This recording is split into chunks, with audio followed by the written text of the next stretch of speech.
over time, our cities have grown into dynamic hubs where different groups of people exchange goods, ideas, and knowledge, but also compete for access to urban spaces, and there can be tensions between them. Although visitors have always been a part of city life, their numbers started to grow in the 20th century. As a result, facilities aimed at visitors, such as cafes and hotels, have increased, and historic buildings, churches, museums, or even football stadiums now also act as tourist attractions. The growth of visitor numbers and touristification made cities worry about over-tourism. If we want to rebuild urban tourism in a better way, the question is how to do this. To answer that question, it may be useful to first ask, what is modern-day urban tourism and how to use it to improve our cities? Historically, tourism has been described as an economic sector. However, with tourists engaging with everyday city life and residents spending leisure time in their city, they increasingly make use of the same restaurants, terraces, shops, and other services. Tourism has become an integral part of city life. As the distinction between tourists and residents diminishes, it may be more useful to look at people's behaviour in relation to the place where they are. Residents may act as visitors when they walk through unknown parts of their city or because of an occasion, while visitors may act like temporary residents when they do the local bread run. In such a context, more holistic and systemic approaches enable us to focus on developing a flourishing city that benefits all of its users, instead of minimising tourism's negative impacts. To achieve such a change requires empathy, leadership, and cooperation between stakeholders from within and outside of tourism, such as visionary policymakers and local communities. If we can imagine together what kind of place we want to live, work, and relax in, we can then set about creating such a place, including tourism-related activities. For example, by deliberately designing visitor flows that add environmental, social, and cultural value. With its emphasis on everyday life experiences and co-creation, new urban tourism exemplifies this kind of thinking. It can lead the way in helping us develop creative and innovative tools that empower all kinds of city users to create flourishing local city cultures together. All of us together make the city.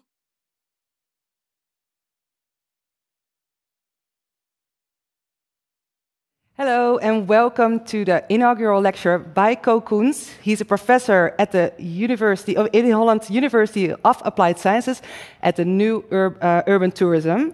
Today is a very special day because he will give his lecture about reframing urban tourism. And yeah, usually it's a huge event with lots of people in the room, but because of COVID, we had to change it up a little bit. So we have an online live cast for the people at home and a small live audience here in sunny Blue City in Rotterdam. But we'll make the best of it today, and I'm very excited to be here. First, we will start with Ko's lecture, of course. And for the audience at home, you can ask all your difficult but also nice questions to Ko in the chat room. So bring it on. Let's just.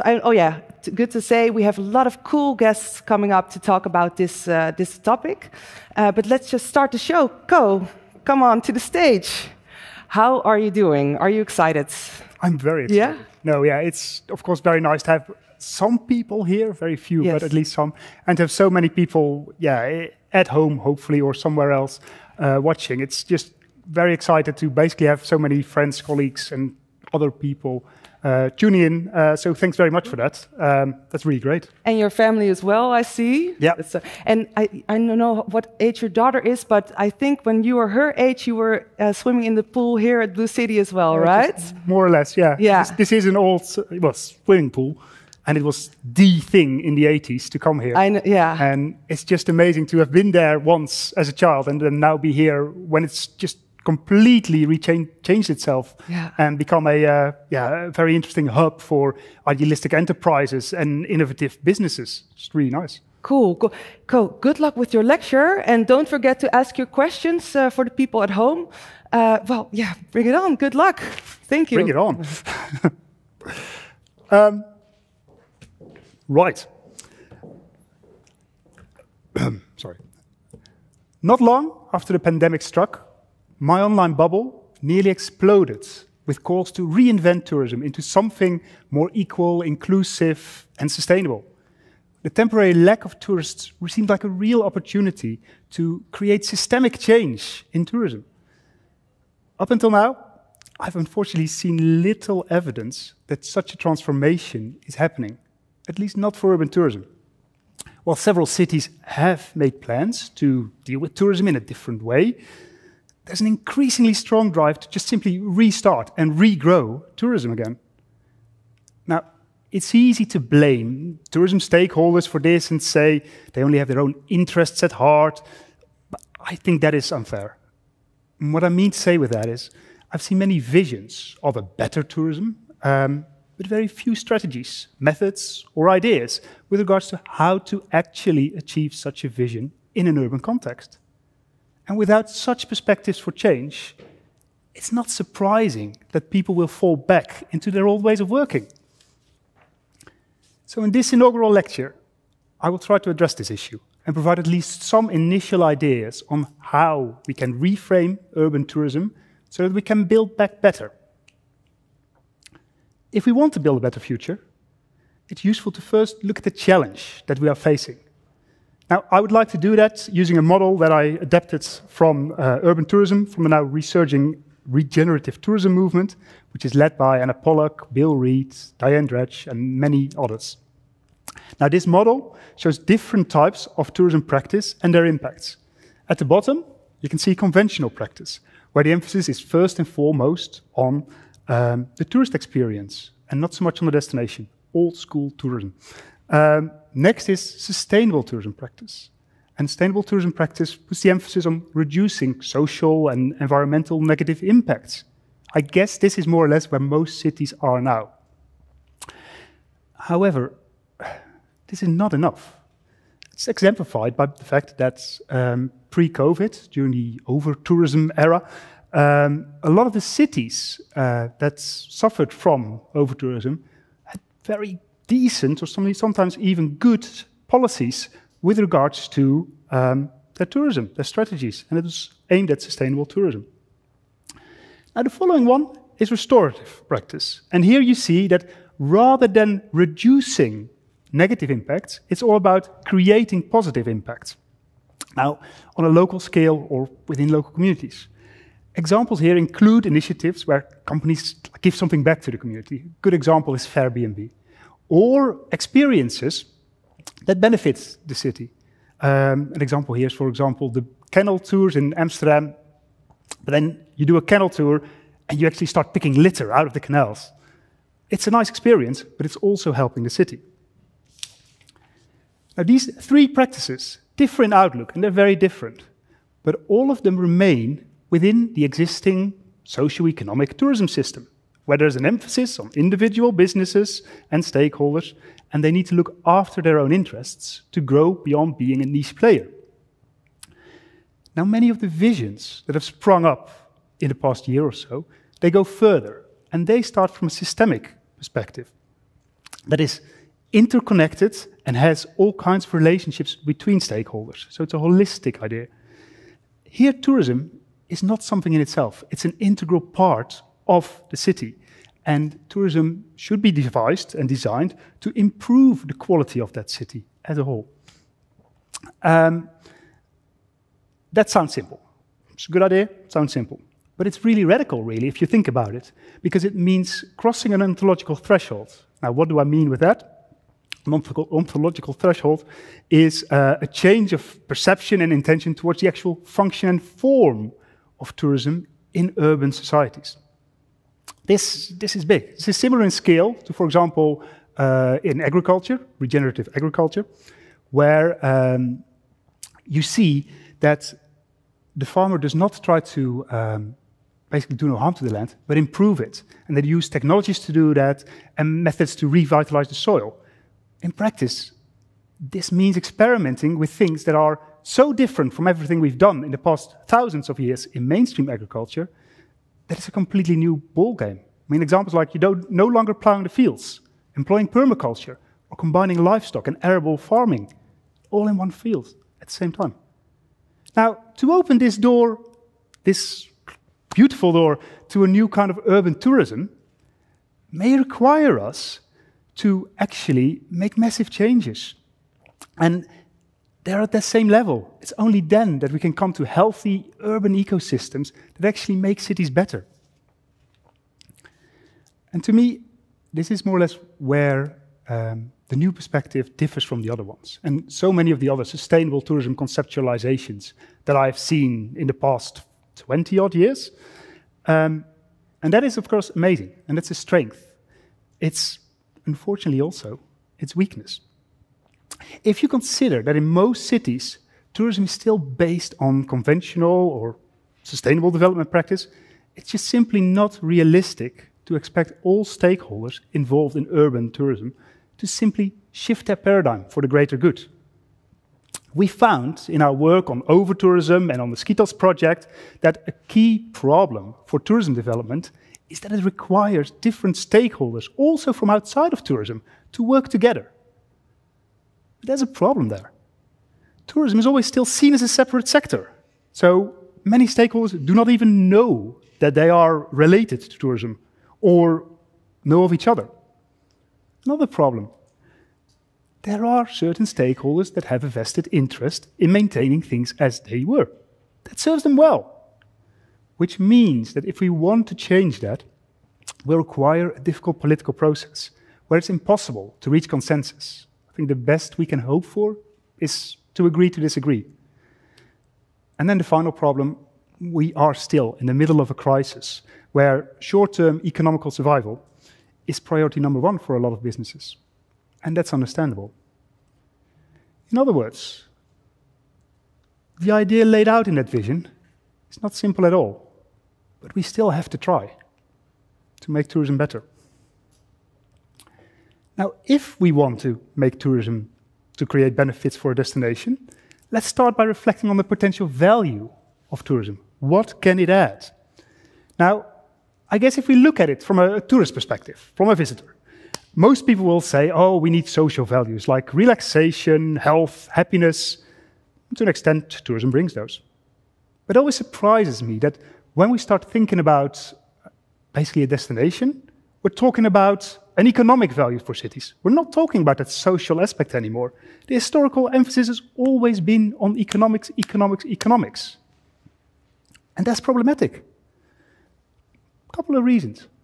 To start with, economic benefits just can never be equally shared amongst all city users. It's always a small group that profits, and most others, unfortunately, do not.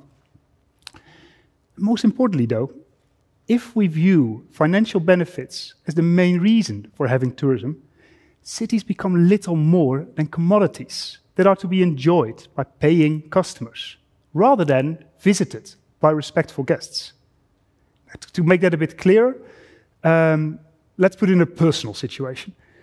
How would you feel if a friend would invite you for dinner and then suddenly charge you money for it? Would you then still act as a good guest and do the dishes, help clearing up, and be very sociable and other? Or will you just start acting like a customer and leave as soon as you're done and just enjoy the food? That's the same situation. So why am I saying this? Well, to me, tourism is not just an economic sector. It is an integral part of city life.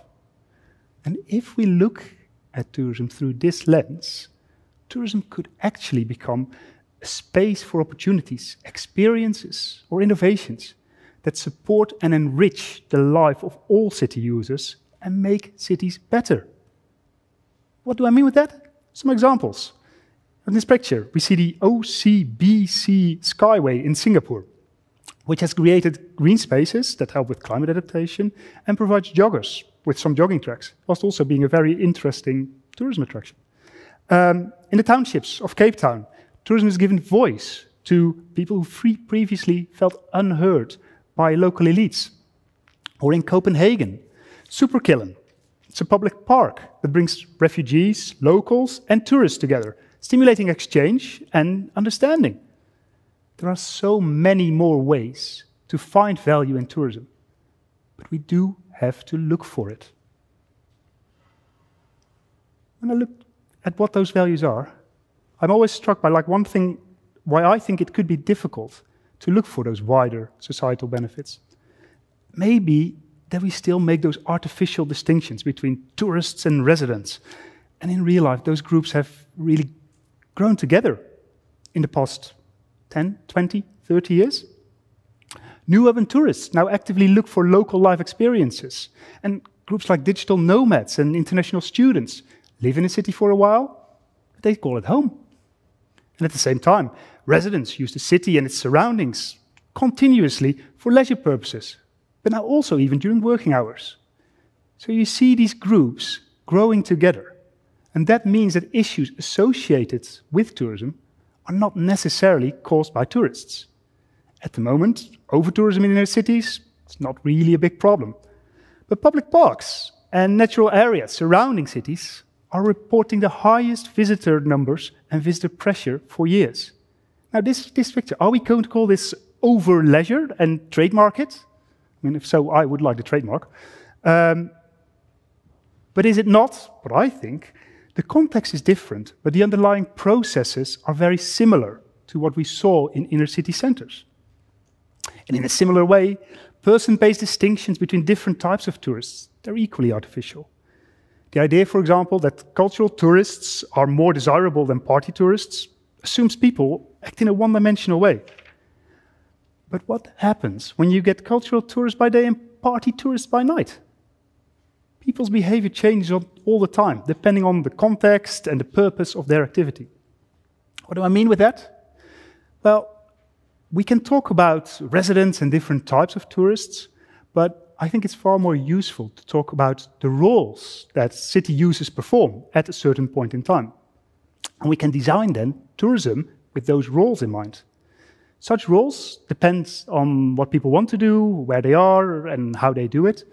For example, in our home turf, we might basically act as a resident. But then we get in the metro, go to another part of the city, and our role changes, and we act more like a visitor, particularly if we're, for example, with guests who are not from our city.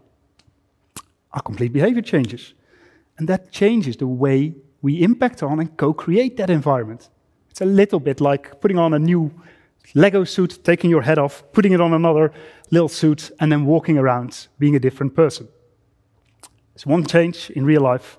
Not everything is awesome.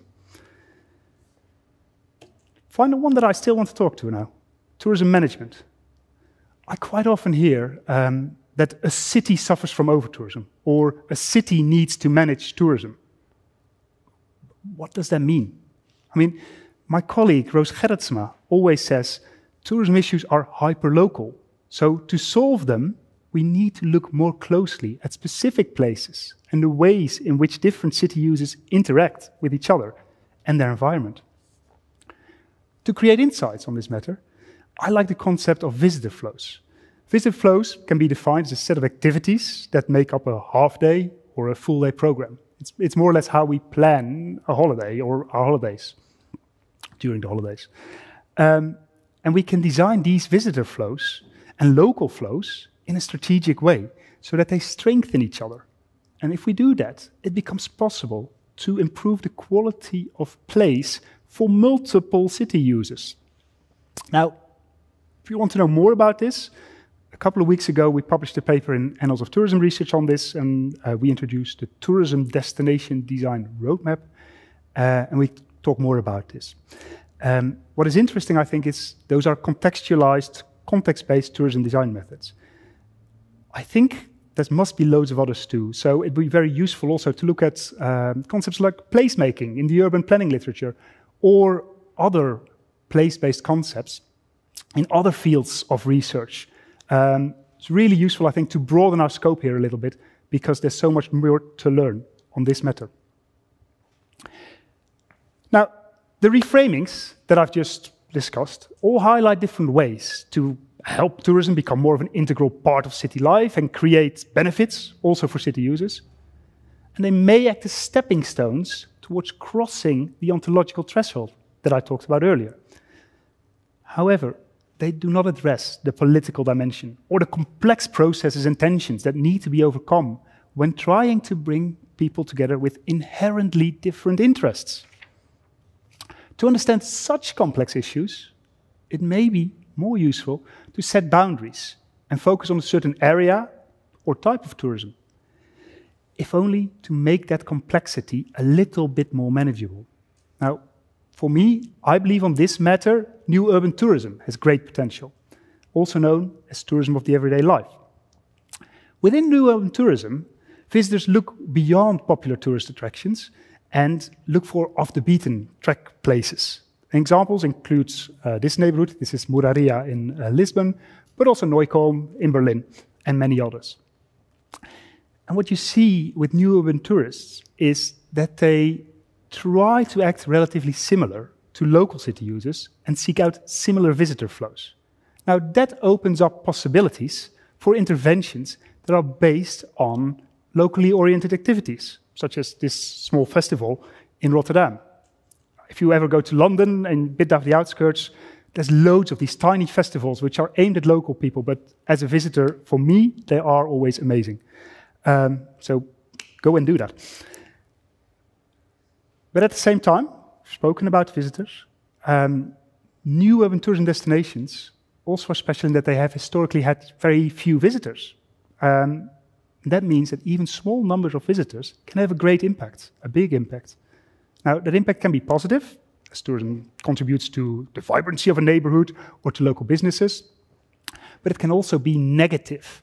And in our work on over-tourism in various European cities, new urban tourism destinations like Muraria, like Neukölln, often reported negative impacts. For example, in relation to rising house prices, place change, and local facilities that are closing. So the line between improving the quality of place and touristification in these areas is such a fine line. The stakes are high.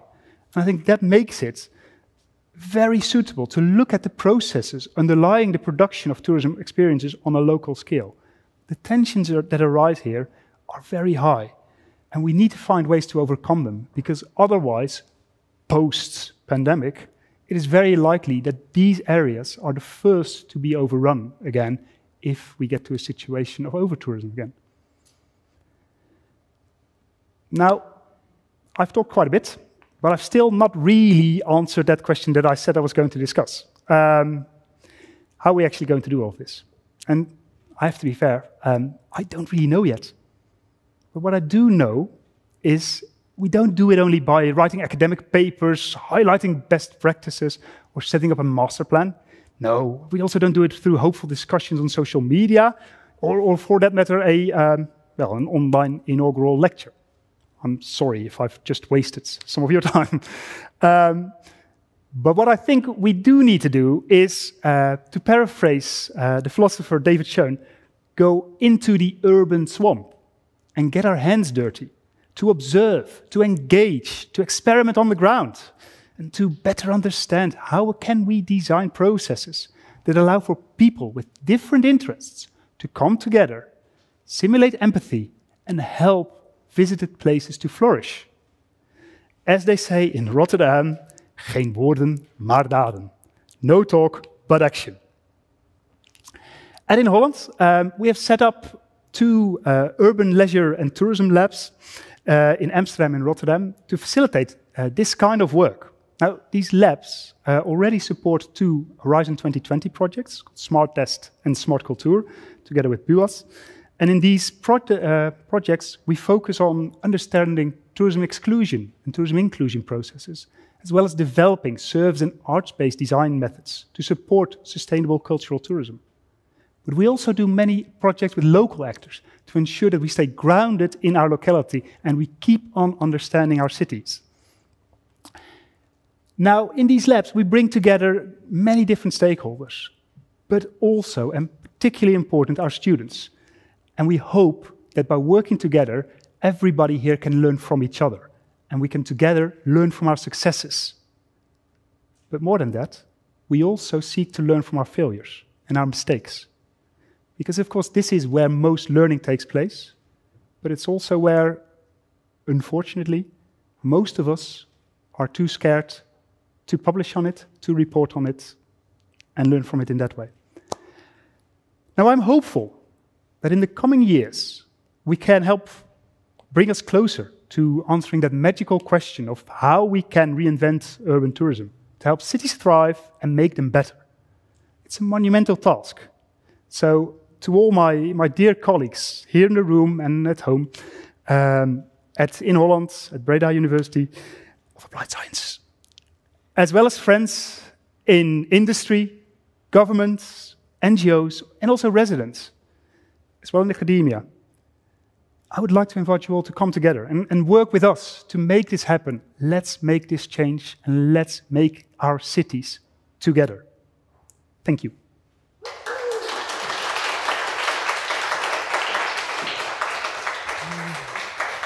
Hi, Ko. Here I am again.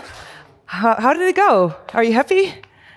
I think so. No, it's fun. So it's yeah. You did an awesome job. And what do you hope that people will take away from your lecture? I hope I've inspired a few people to actually think about tourism in different ways, and I hope that we can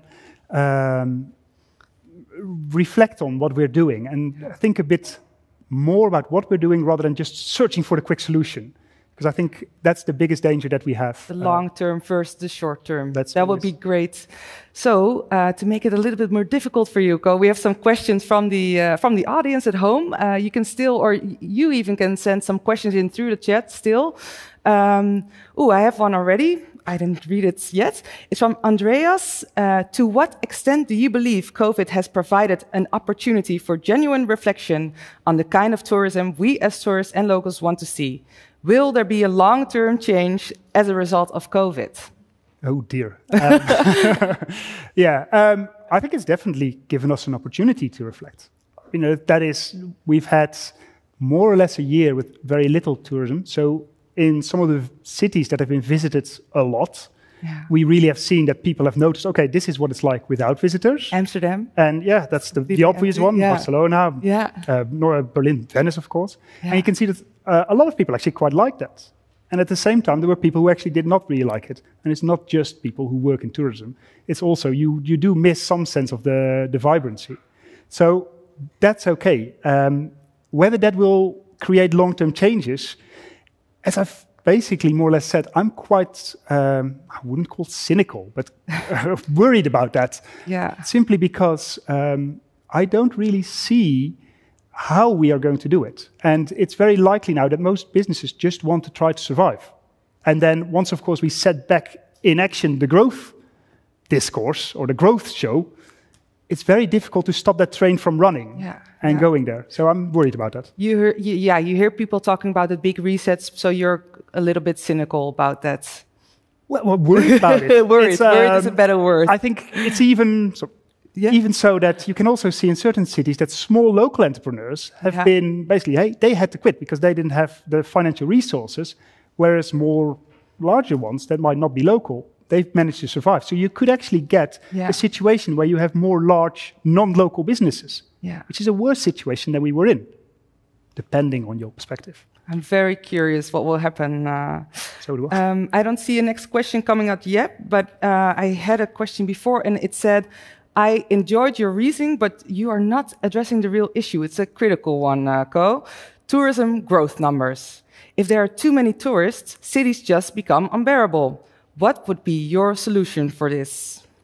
Well, I mean, I presume that's basically with regards to the visitor numbers just growing. And I think that's largely related to the flying discourse, like we're just flying everywhere and we just do short mini breaks. And I think that is something that we need to think about.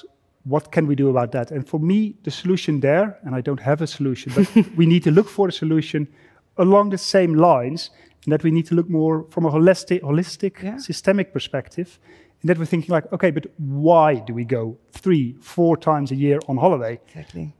Is it because we just need to get away from our miserable little lives here in our cities or other places? Or is it for something else? And I'm thinking that if we can make our own cities so much nicer, then people will not have to fly all the time. And particularly, my main worry is with city breaks, maybe not the best thing to say in tourism, new urban tourism, but of course it's like those 2 to 3 days to New York.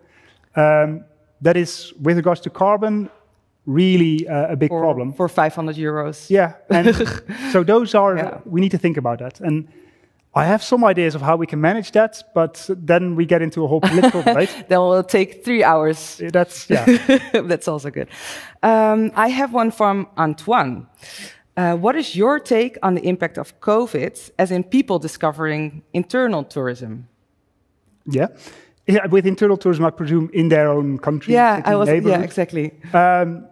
I think it has contributed to people appreciating more what is on their doorstep. And I think that's great. And I hope that can help, to go back to the previous question, to make people realize that they don't have to go away for a bit of fun if it's not a very long time. At the same time, we have to be realistic. I do not know about you, but I have heard people already say, I am going on 2 holidays this year because I've earned it. And I've missed it. So I think we need to see it in perspective. I'm hopeful. And I think actually that, at least in the Netherlands, the Dutch tourism industry has done a very good job at trying to make it as enticing as possible for people to stay in the Netherlands. I've had some really good times in the Netherlands last year. I was going to ask, what are your undiscovered spots here in Rotterdam? God.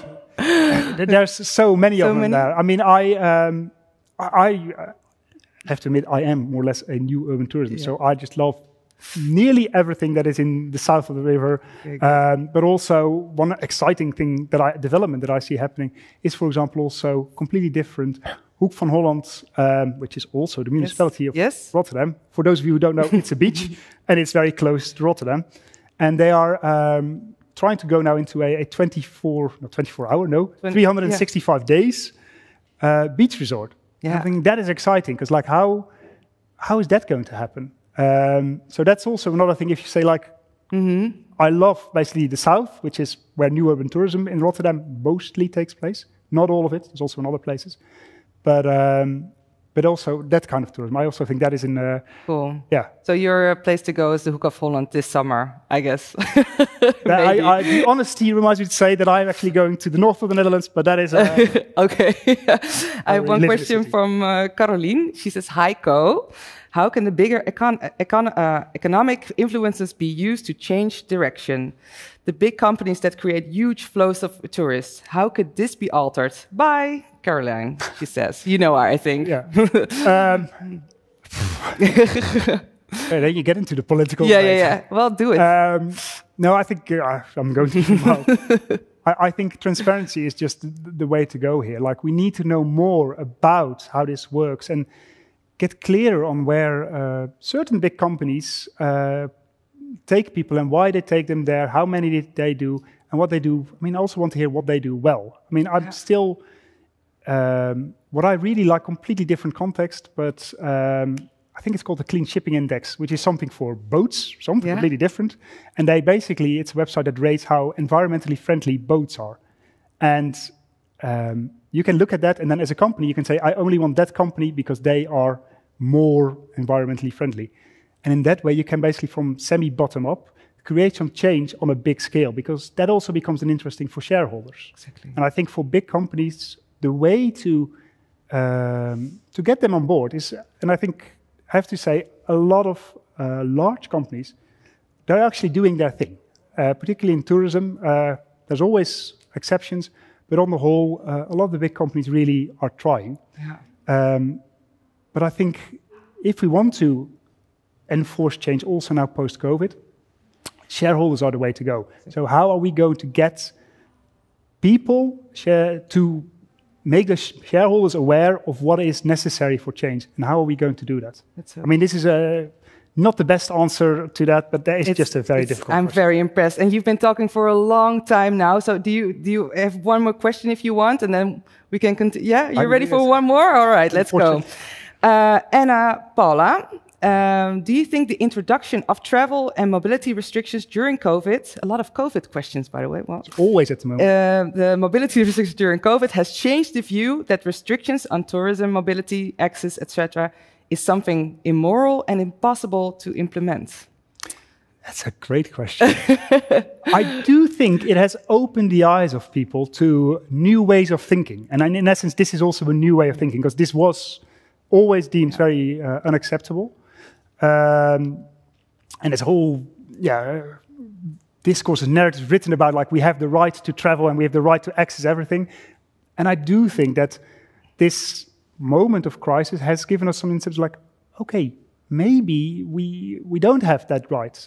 Or maybe some of us, and I'm particularly speaking about people in Western Europe, we have always had that right. But if you look at the world in general, and particularly the global south, there's never been that right. So maybe this can give us also some perspective of, okay, maybe we do not always have that right, and maybe we just can't force ourselves through. So I hope that at least it will open up the discussion on it. I'm not certain if I'm in favor of it, but I think it needs to be discussed. Should be on the table, at least. I'm going to let you rest for a little bit now. You've been talking with thank you so much, Ko, for all your, and thank you for asking all the questions. That's the right camera, by the way. Thank you for all the questions. If you want to really know, they can probably email you, right, on your Inholland. Oh, yeah. I have loads of emails. Open for discussion. Very easy to find. Well, thank you so much. And we're going to go to the next part. It's with a good, can I say friend of yours? Yeah. It's Claudio Milano, live from Barcelona. And he should be... Hey, there he is. Hello. Hey, Claudio. Hello. Claudio, you're a research fellow at Urban Tourism, also at Inholland, right? Right. Yeah. I'm really happy to be part of a great group of researchers at Inholland, and we have been collaborating during the last years, and more to come together, of course. What are you working on right now, Claudio? Well, right now I am working on the new regime of immobility in tourist cities. Being in Barcelona, of course, is an open lab on how new regime of immobility are shaping the city. And there is something really interesting that is actually happening in 2020, that is this reappropriation of public spaces and those touristified spaces by new actors and new forces. And it's really important to observe and analyze how the evolution of these common spaces are changing, and being shaping in new way and new forms by new actors, also locals. Here in Barcelona, for example, we have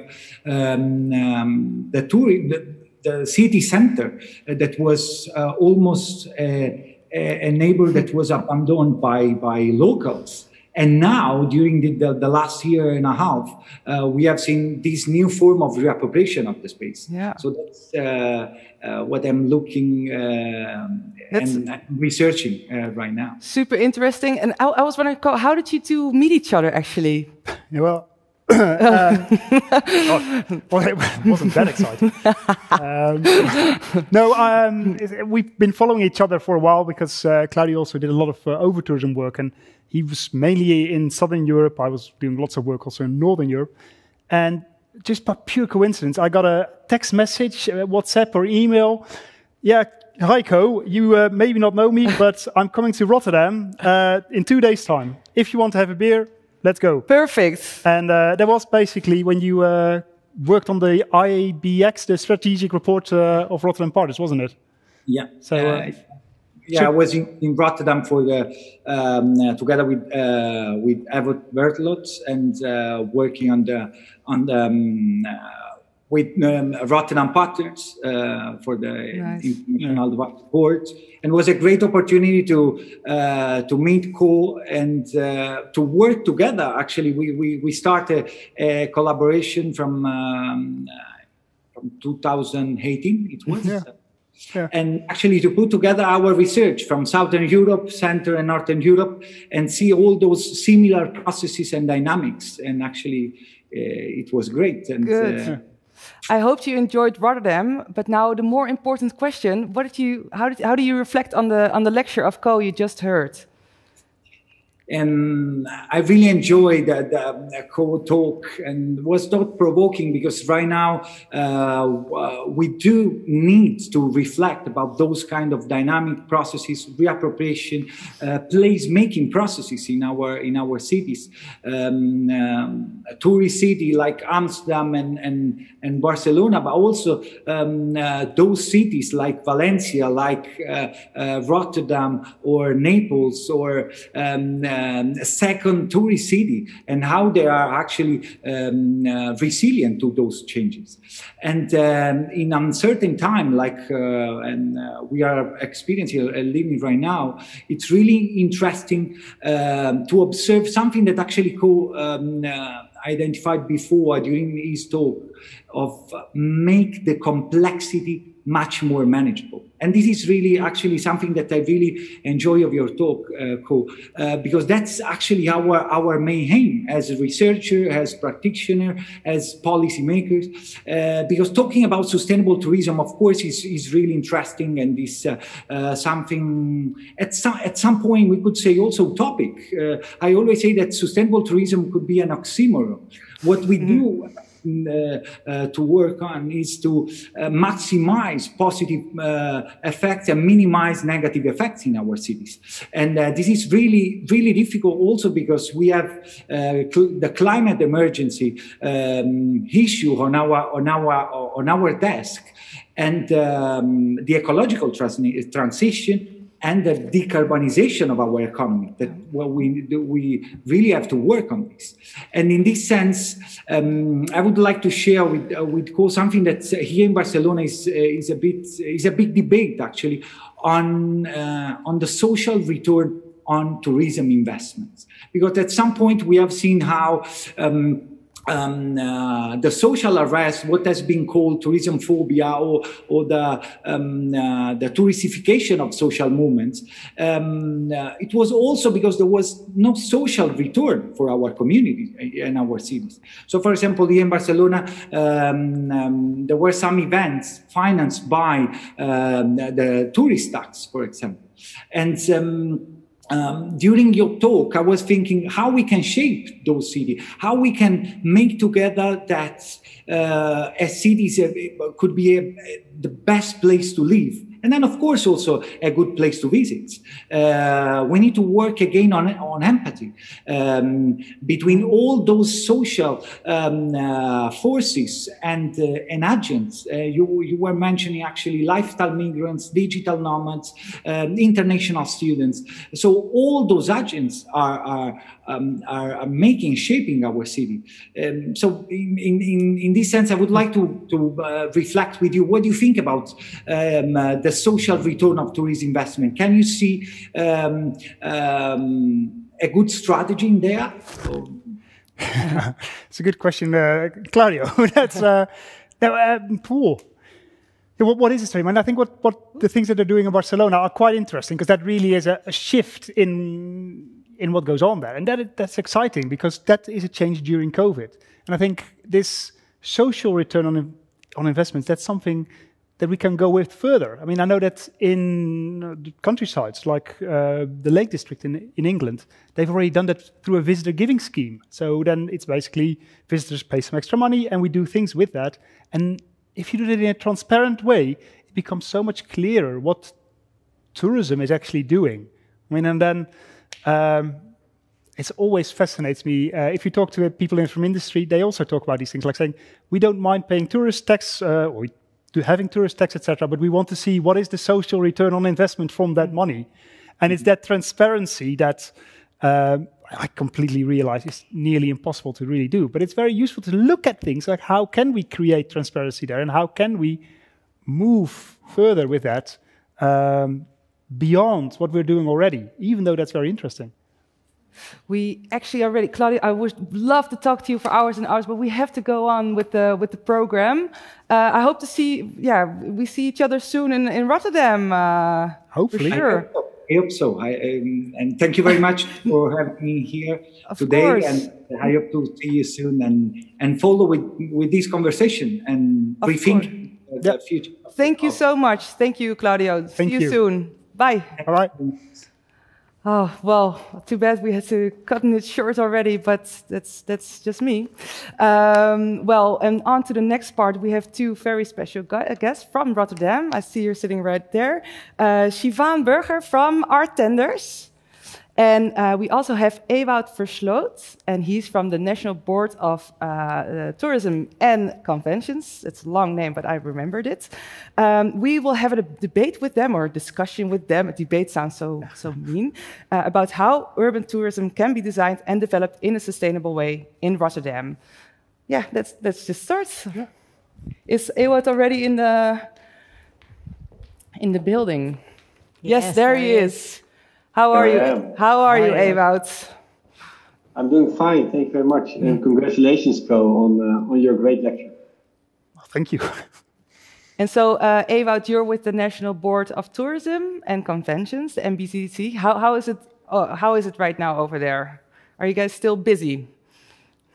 Yes, we are actually, and you can say NBTC. It's much easier for everyone and much shorter as well. No, we're doing fine actually. It's quite busy working on the recovery project, as we call it, which has to happen as sustainable as possible, of course, or shall we call it as regenerative as possible, Ko? You have to stay with the lingo.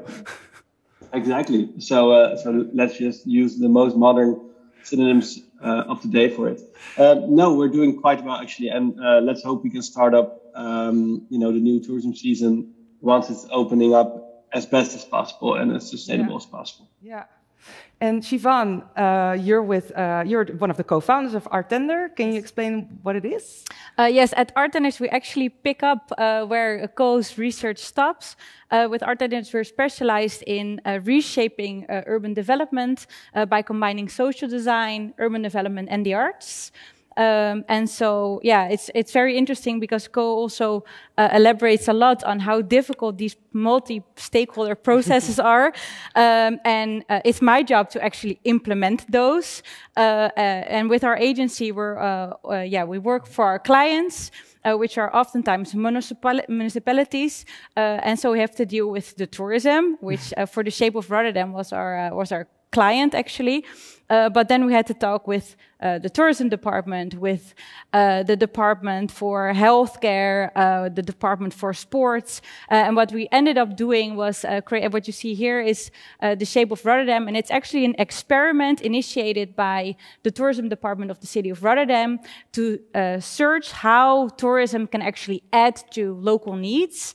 And the first pilot resulted in the Splash, what you see here. It's actually realized just before the Eurovision Song Festival. And it has been developed during COVID, so there were a lot of COVID-related questions, and everything is super safe, 1.5 meters distance in the seating elements. But actually it addressed local needs, which was a space during a transition of an area to actually be able to relax for local people without having to spend time on terraces. And we created something we hope is inspirational for tourists, but also... Well, I find it very inspirational. I mean, I think it's really one of those things like that goes beyond tourism. Like, it's not a tourism thing, but it is a tourism thing. They come together very, very beautifully there, I think. Yeah. Congratulations. Very well done. But I just find it fascinating because I think, the problem with these things is they're so difficult to actually get off the ground and start doing them. Yeah. Which is, it took us 5 years. See, this is and that long-term vision, because then politics comes in. You are in a new political program, probably. Maybe we can ask. Sorry, no, go for it. It's your day, Ko. I shouldn't interrupt you.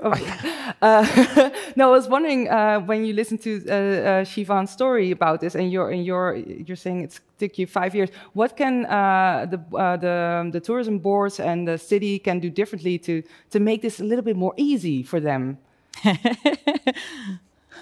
Ewout. Wow. Sorry. Yes.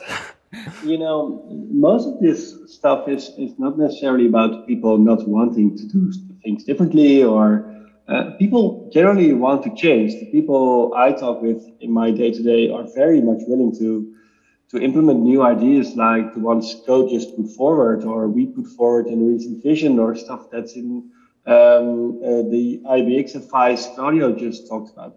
So people are willing to, but there are certain structures in place often that limit those people, especially within municipalities or other governmental agencies, to actually do this. And if I can give you an example, I think many of the ideas Ko put forward are people want to implement them from a DMO perspective. For example, a lot of DMOs or destinations in general want to make a change so that tourism in general or visitors can contribute to societal goals, not just economic ones, but social ones, ecological ones as well.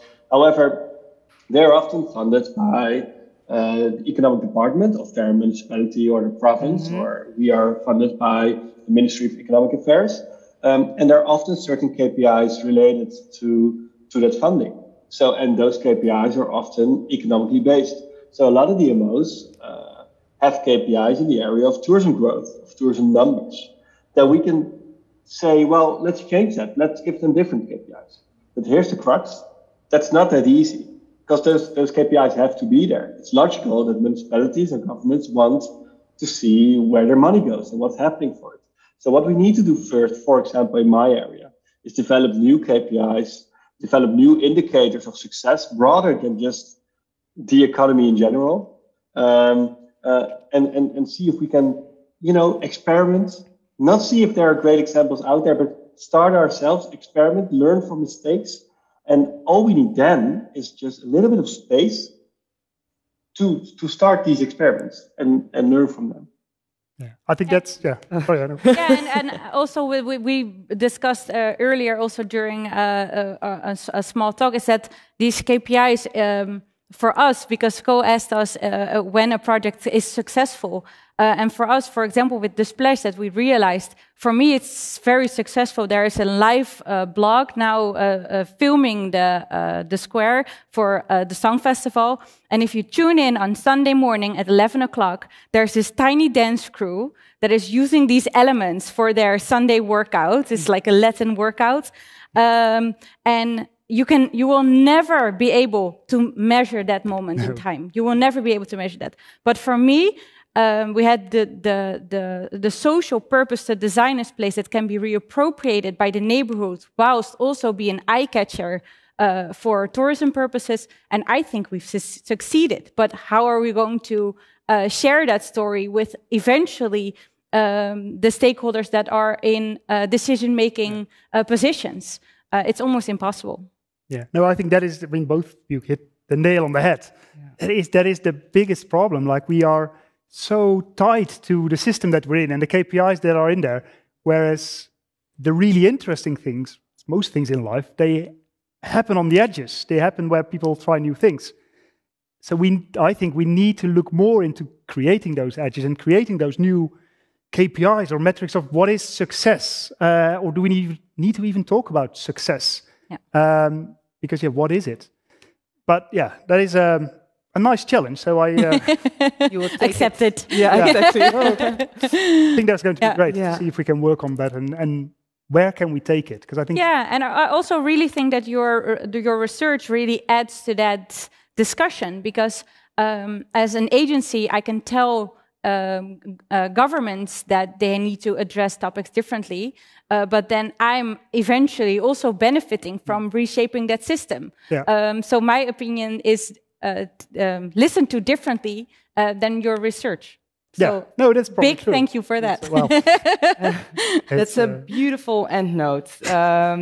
Thank you so much, Sivan. Ewout, good luck to you at home. And thank you so much. Thank you. We're going to go to the official part of this special day, Ko. Are you excited? Very excited. Very excited. Yeah, we have Huug de Deugd. He is he's the chairman of the executive board of Inholland. And he will give, I heard it was a great speech, so good luck, Huug. Thank you very much, Samira. Ko, I'm so glad to be here.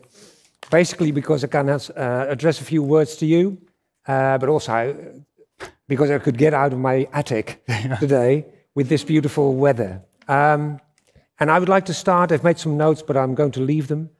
I'm going to start on a personal note, because I live close to Rotterdam, and not in Rotterdam. I live very close to Kinderdijk, which is a World Heritage Site, and which is usually in pre-COVID times is, swamped, if I may use the word, with tourists.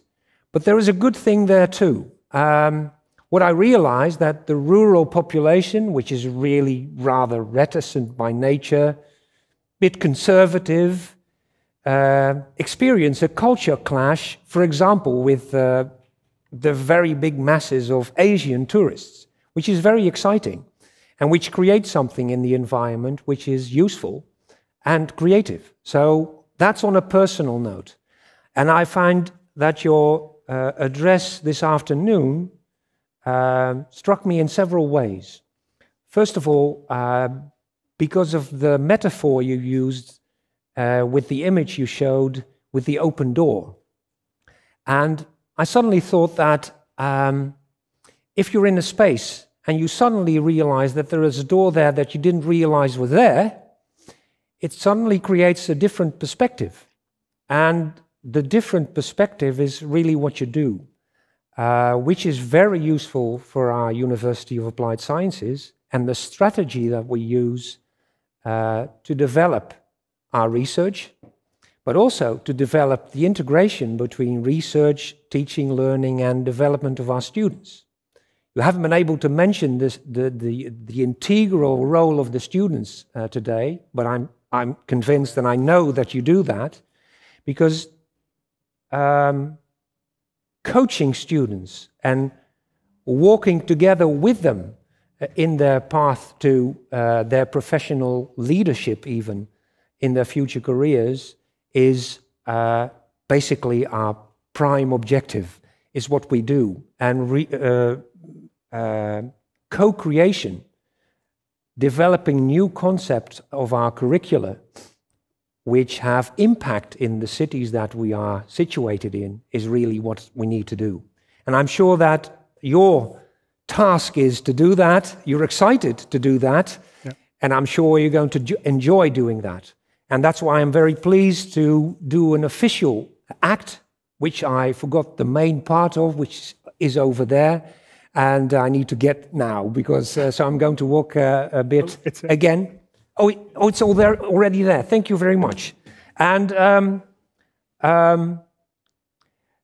this is a little piece of art, a small statue even, which represents basically a hand. You can even see a small type of globe in it and an ear, which are symbols of what we do. We are active. We put our hands to the plow, basically. We are sensitive to our environment, and we have a very big and responsible job to keep our planet alive. By handing over this little statue, I'm going to inaugurate you as professor at Inholland University of Applied Science. Wish you all the luck and the success of the world. Enjoy it very much, and we are very happy to have you in our community. Ja, mag je hand geven. Thank you very much.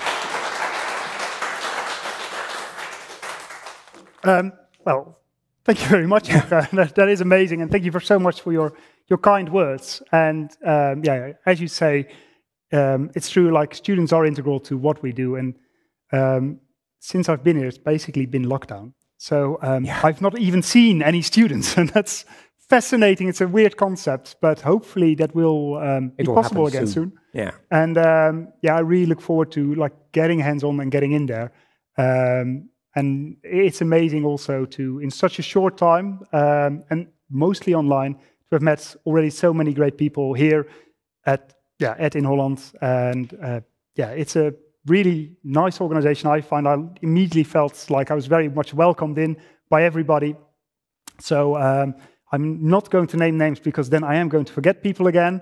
But thank you very much well, to everybody. And basically also, well, if we're doing a thank you anyway, thank you very much for everybody who was here to just join us, join me, God, that sounds awful, but to just join us here and look at this. Hopefully it's been interesting to you. And I genuinely, let's work together. Let's make, oh God, not going to say let's make tourism great again. Let's build back to something that is better than we've ever had. And thank you very much. Once again, thank you, Ko. Congratulations, and I was just wondering, how was your day? How did you like it? No, I really enjoyed it. Nice. It's very nice, and it's just, of course. I mean, I'm a professor. I like talking, so I like talking about my work. So that's always good. That's a good thing. Well, it's basically a prerequisite of the job.